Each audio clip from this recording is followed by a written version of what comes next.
Shalom Bapak Ibu Saudara-saudara dan selamat bertemu kembali di YouTube saya Pendeta Rudolf H. Pasaribu Channel. Dengan dan lewat channel ini saya komit untuk senantiasa menyebarkan firman Tuhan karena saya percaya berlandaskan Yesaya pasal 55 ayat 11, firman Tuhan yang saya dan Bapak Ibu Saudara-saudara semuanya juga ikut sebar lewat apapun termasuk lewat khotbah ini tidak akan kembali dengan sia-sia, tetapi akan bekerja sendiri lewat kuasa dan berkat urapan Roh Kudus.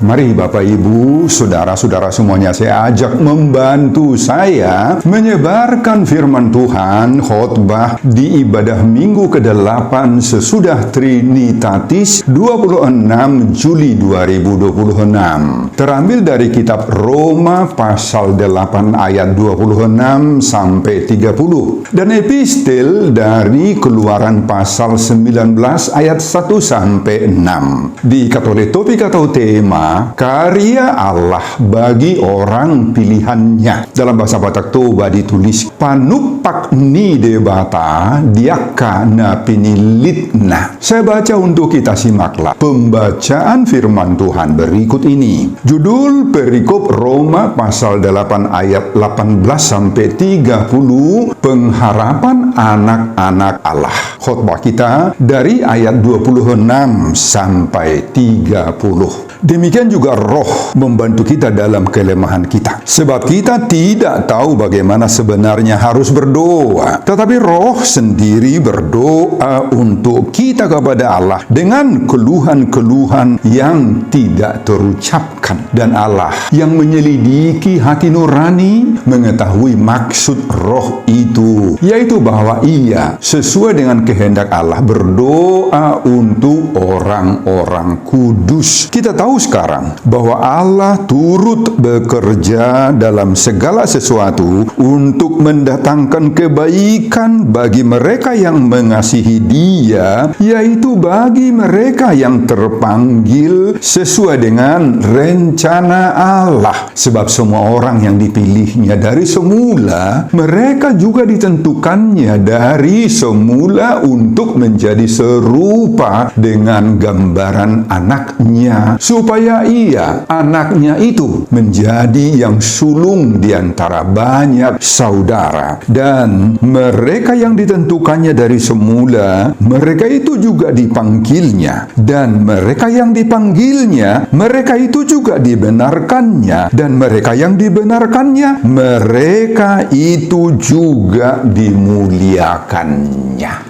Nah, Bapak Ibu, demikianlah nats khotbah kita di ibadah minggu ke-8 sesudah Trinitatis 26 Juli 2026 dihubungkan dengan topik karya Allah bagi orang pilihannya. Panupak ni debata diakana pinilitna. Saudara, khotbah kita dari Roma pasal 8 ayat 26 sampai 30 ini menegaskan bahwa Roh Kudus menolong orang percaya dalam kelemahan doa. Allah bekerja, berkarya, manupahi, sebagaimana dalam topik minggu kita ini, dalam segala sesuatu untuk mendatangkan kebaikan bagi orang-orang yang dipilihnya, yang mengasihinya, dan membawa kita kepada kemuliaan. Nats ini memberi penghiburan bahwa penderitaan bukan tanpa tujuan, melainkan bagian dari rencana kekal Allah sendiri.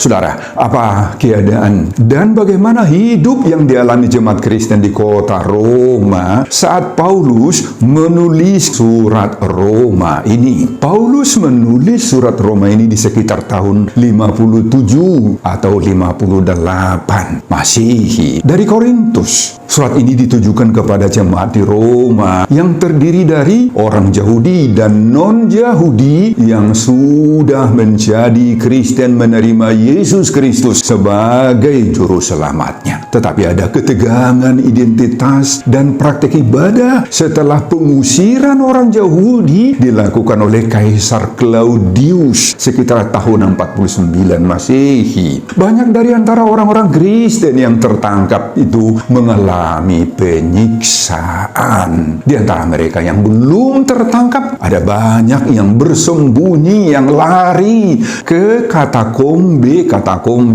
Apa itu katakombe? Yakni ruangan-ruangan gelap ratusan meter di bawah tanah. Dan saya bercerita sedikit bersama rombongan Graduate Studies Dewan Gereja Dunia World Council of Churches 1985-1986 related to the University of Geneva di Bossey, Swiss, sudah menjalani katakombe ini di tahun 1986 dalam kunjungan kami kepada Paulus VI pada saat itu. Jadi saya sudah melihat katakombe itu, Bapak Ibu. Ruangan gelap itu di bawah tanah. Di sanalah orang-orang Kristen itu bersembunyi. Jadi sekali lagi Bapak Ibu, sebagaimana sudah saya katakan tadi, nats ini memberi penghiburan bahwa penderitaan bukan tanpa tujuan, melainkan bagian dari rencana kekal dari Allah. Dan ini memberi aplikasi praktis dalam hidup kita. Saat kita menghadapi berbagai tantangan hidup, mungkin sakit, penyakit, mungkin kehilangan damai sejahtera, sukacita, kegagalan dalam berbagai karir, pekerjaan, studi, kegagalan dalam bidang usaha, bisnis, apapun yang kita kerjakan tidak berkembang, maka dalam keadaan seperti itu, orang percaya diajak, kita saudara juga diajak untuk tetap percaya bahwa Allah itu sedang menenun kita, hidup kita untuk hal-hal yang lebih baik di masa-masa yang akan datang. Tetapi harus melewati berbagai tantangan itu. Jemaat dapat belajar untuk melihat kesulitan itu harus sebagai kesempatan itu kita jadikan untuk bertumbuh dalam iman, bukan sekedar proyek penderitaan apalagi penyiksaan dalam hidup kita, bukan. Nah, struktur kitab Roma pasal 8 ini, pasal ini adalah puncak teologi keselamatan Paulus. Ayat 18-25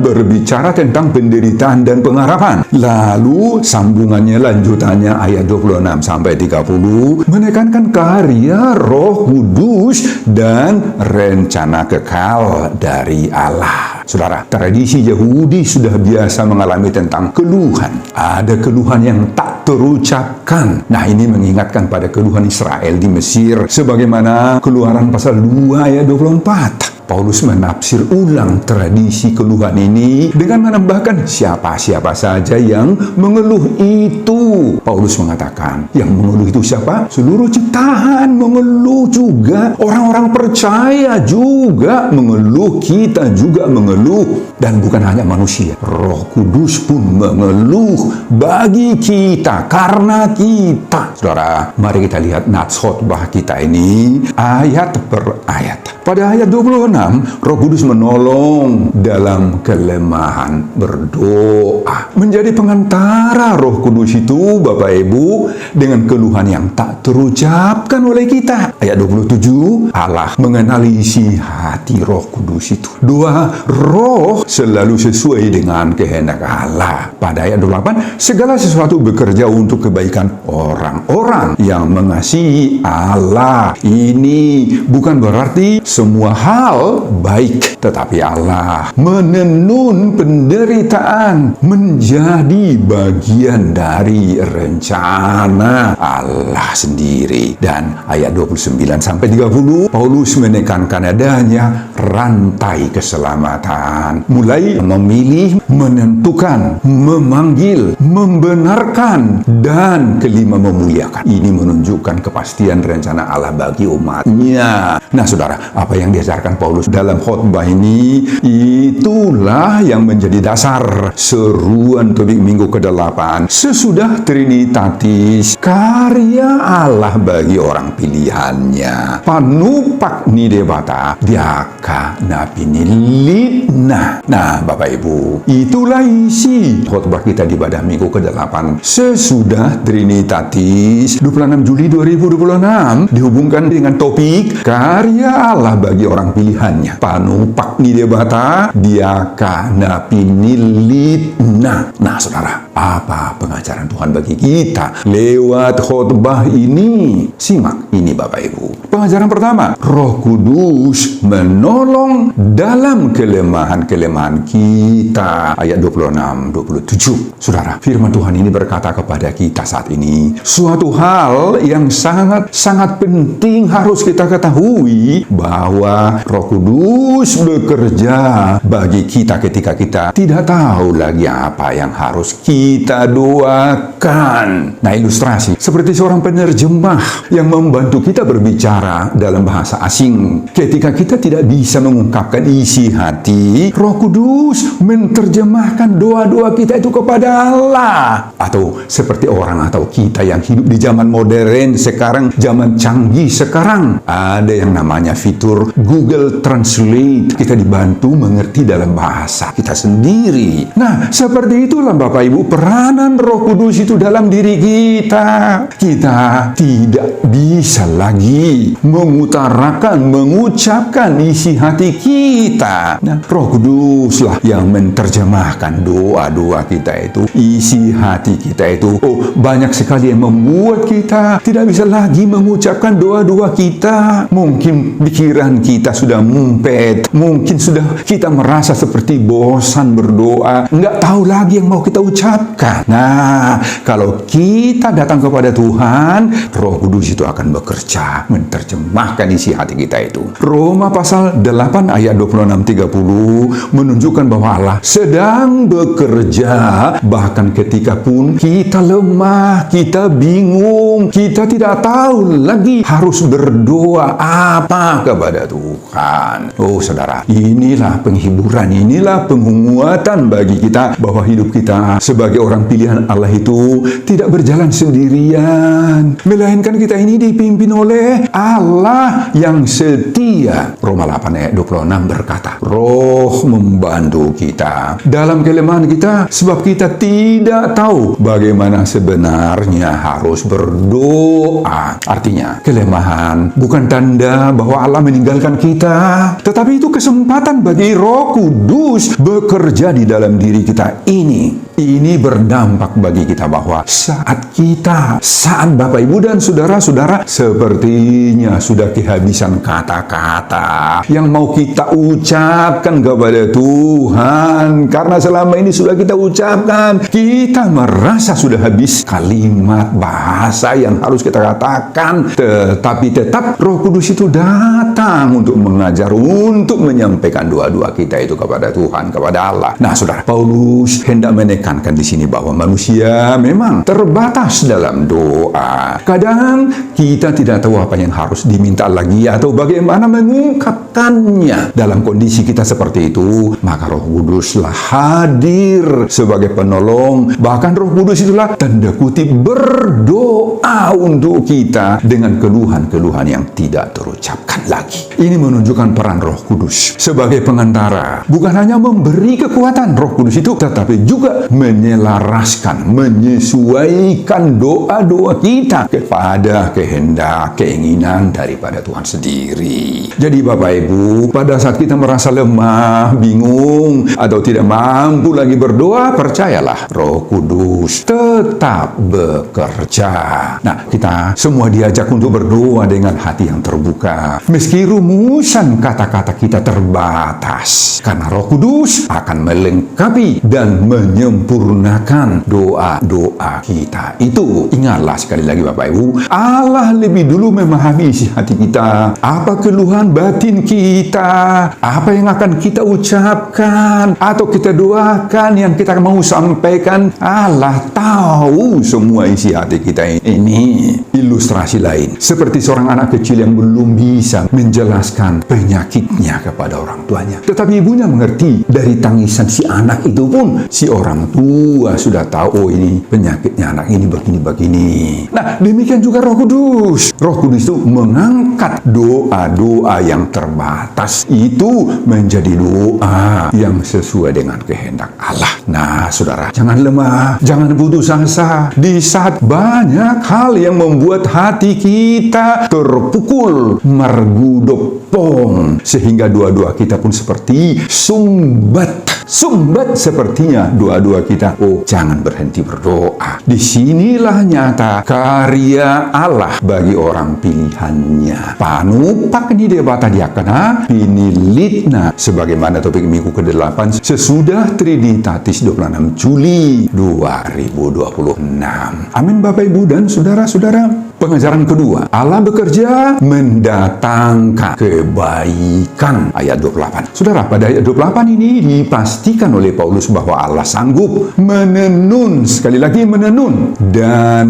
meracik segala hal, termasuk menenun penderitaan kita itu menjadi kebaikan bagi orang-orang yang mengasihinya, mengasihi Tuhan. Kebaikan di sini bukan hanya sekedar kenyamanan hidup, tetapi kebersihan sesuaian dengan rencana Allah sendiri. Nah, seperti seorang tukang tenun Bapak Ibu yang menggunakan benang warna gelap dan warna terang untuk menghasilkan kain-kain yang indah toh. Begitu juga Allah memakai hal-hal yang suka, memakai hal-hal yang duka juga, memakai hal-hal yang kita anggap tidak enak, tetapi Tuhan pakai itu semuanya untuk menghasilkan rencana Tuhan yang indah dalam hidup kita. Oh, indah sekali rencana Tuhan ini bagi kita Bapak Ibu. Atau seperti seorang pengusaha yang bangkrut ketika pandemi dahulu, lalu pengusaha itu beralih ke bisnis lain, yakni ke bisnis online, dan justru berkembang bisnisnya lebih pesat daripada sebelumnya. Jadi Bapak Ibu, apa yang tampak buruk, bahkan tidak masuk akal, tidak masuk logika berpikir manusiawi, bisalah pakai untuk mendatangkan berbagai-bagai kebaikan, bahkan berkat-berkat.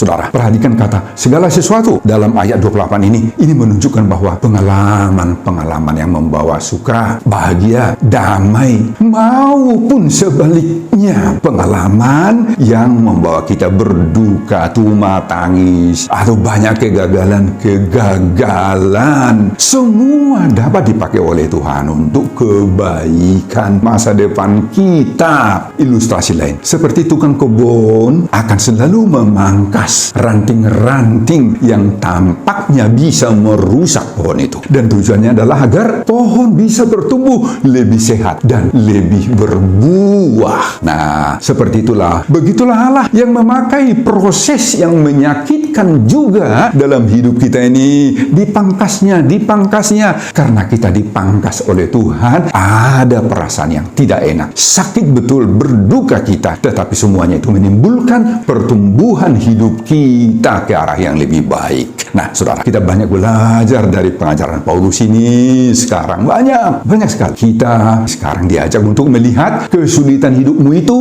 sebagai bagian dari proses pembentukan Allah atas dirimu. Keyakinan seperti ini memberi penghiburan bagi kita bahwa penderitaan itu bukan sia-sia Bapak Ibu, melainkan itu dipakai oleh Allah untuk tujuan yang lebih besar. Mau menerima penjelasan seperti ini Bapak Ibu?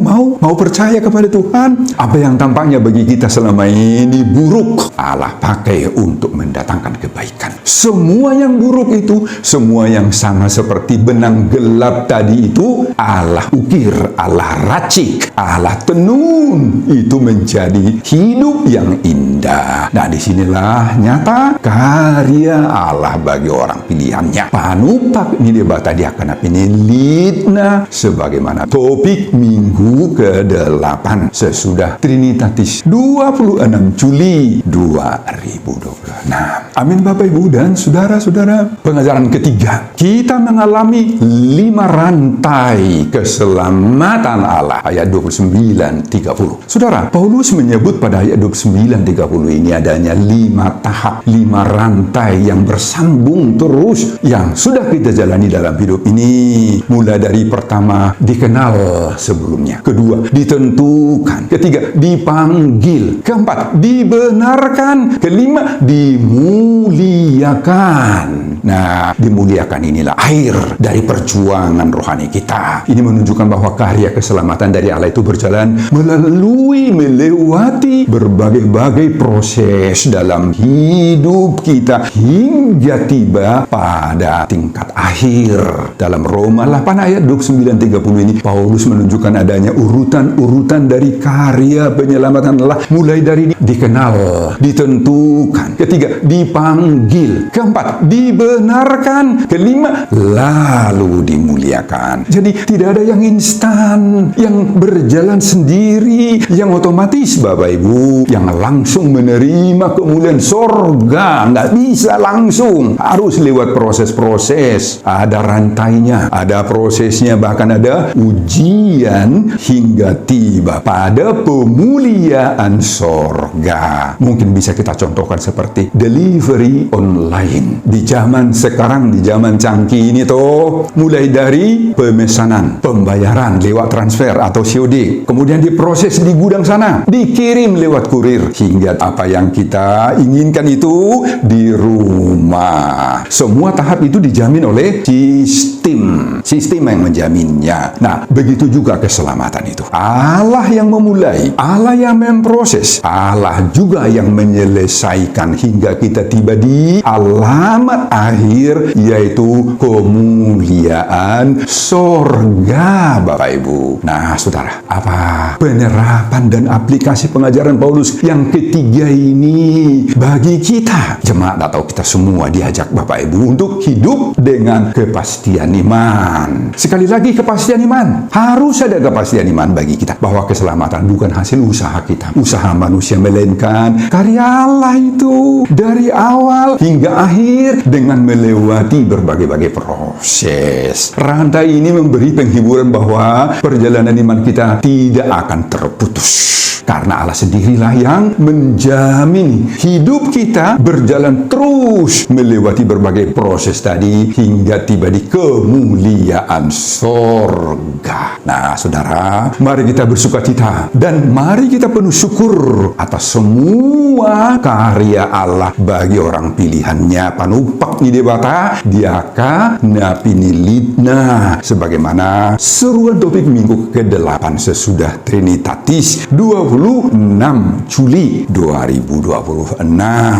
Amin Bapak Ibu dan saudara-saudara. Pengajaran keempat, kepastian akhir dimuliakan oleh Allah. Ayat 30 tadi, sekali lagi. Saudara, pada ayat 30 Paulus menutup suratnya ini dengan suatu kepastian bahwa mereka atau kita yang sudah menjalani kelima rantai keselamatan tadi akan tiba pada akhir perjuangan iman kita, yakni dimuliakan. Ini saya buat suatu pengajaran khusus pada yang keempat ini. Ini memberi kita pengharapan bahwa karya Allah itu Bapak Ibu tidak berhenti di tengah jalan. Dia atau Allah itu menyelesaikan apa yang sudah Ia mulai. Karena itu orang percaya dapat berjalan dengan iman, bukan dengan ketakutan dan ketidakpercayaan. Oleh karena itu Bapak Ibu, saat jemaat, saat Bapak Ibu dan saudara-saudara sedang menghadapi berbagai-bagai tekanan, kita harus ingat bahwa masa depan orang pilihan Allah itu berada di tangan Allah, bukan tergantung kepada keadaan yang kita hadapi ini. Itu bukan apa dan bagaimanapun keadaan hidup kita, bukan itu yang menentukan akhir segala sesuatunya dalam hidup kita. Semuanya itu berada dan ditentukan oleh si pencipta hidup kita ini. Nah, seperti seorang arsitek yang bukan hanya menggambar rencana tetapi juga memastikan bahwa bangunan yang akan dibangunnya akan selesai sesuai dengan rancangannya sendiri. Allah tidak hanya merancang dan memulai perjalanan hidup kita, Ia juga akan membangun hidup kita sesuai dengan kehendaknya, rancangannya sendiri, serta menuntun kita tiba di akhir perjuangan kita, yakni keselamatan yang kekal. Nah, saudara, sebelum saya akhiri khotbah ini, perlu saya tekankan beberapa fakta-fakta rohani yang sangat penting dari Roma pasal 8 ayat 26 sampai 30 ini. Pertama, Roh Kudus menolong kita dalam kelemahan. Allah bekerja dalam segala keadaan. Allah membentuk supaya kita serupa Kristus, dan Allah membawa umatnya, membawa kita kepada kemuliaan. Kedua, karena itu jemaat atau kita tidak boleh putus asa di tengah-tengah proses. Percayalah Bapak Ibu, hidup orang pilihan itu ada di tangan penjunan kita, yaitu Allah sendiri. Allah itu akan setia menuntun kita. Ketiga, kalimat penutup yang singkat saya katakan, kalau kita sudah dikenal sebelumnya, ditentukan, dipanggil, dibenarkan, dan dimuliakan, maka tidak ada proses hidup yang sia-sia. Mari kita bawa semua pergumulan hidup kita dalam doa dengan penuh keyakinan, dalam menghadapi berbagai-bagai penderitaan dengan iman, dan hidup dengan kepastian bahwa Allah akan setia menyelesaikan karya Tuhan itu dalam diri kita. Roh Kudus pasti menolong kita. Allah bekerja dalam segala hal, rantai keselamatan dijamin, dan orang pilihan itu akan hidup dengan kepastian iman. Nah, saudara, mari kita rayakan dalam hidup kita, dalam pribadi kita masing-masing, dalam keluarga kita, besarnya karya Allah bagi orang pilihannya. Panupak ni debata dia akan apini litna, sebagaimana seruan untuk minggu ke-8 sesudah Trinitatis 26 Juli 2026. Amin. Bapak, Ibu, dan saudara-saudara, sebelum saya mengakhiri khotbah ini, kembali saya mengajak Bapak, Ibu, dan saudara-saudara untuk membantu saya menyebarkan firman Tuhan khotbah di ibadah minggu ke-8 sesudah Trinitatis 26 Juli 2026 dari Roma pasal 8 ayat 26 sampai 30 ini, agar semakin banyak orang yang mendapatkan dan menikmati karya Allah bagi orang pilihannya. Panupak ni debata dia kana pinilitna termotivasi lewat khotbah ini. Simak juga video-video khotbah saya yang lain, agar Bapak, Ibu, dan saudara-saudara memiliki sentuhan dan pemahaman rohani yang semakin diperkaya. Buka di YouTube saya, Pendeta Rudolf H. Pasaribu Channel. Selamat mengikuti ibadah minggu ke-8 sesudah Trinitatis. Tuhan Yesus memberkati kita. Salam Horas. Amin. Bapak, terima kasih untuk firman-Mu yang begitu indah, begitu kuat menopang hidup kami. Paulus menekankan kepada jemaat di Roma bahwa orang-orang yang sudah dipilih oleh Tuhan, orang-orang percaya, harus kuat dalam menghadapi berbagai-bagai tantangan, pergumulan, permasalahan hidup, sebagaimana dialami oleh orang-orang Kristen di kota Roma yang menghadapi berbagai-bagai tantangan dan pergumulan itu, supaya mereka tidak putus asa, tidak meninggalkan Kristus akibat daripada penyiksaan yang mereka hadapi. Berkati kami supaya kami juga mampu menghadapi tantangan dan pergumulan dalam hidup kami, tetapi itulah proses-proses yang membawa kami kepada rantai pertama sampai ke kelima, agar kami tiba nanti di pemuliaan Tuhan yang kekal di sorga. Berkati hamba-Mu dalam mempersiapkan khotbah-khotbah berikutnya untuk kemuliaan Tuhan. Amin.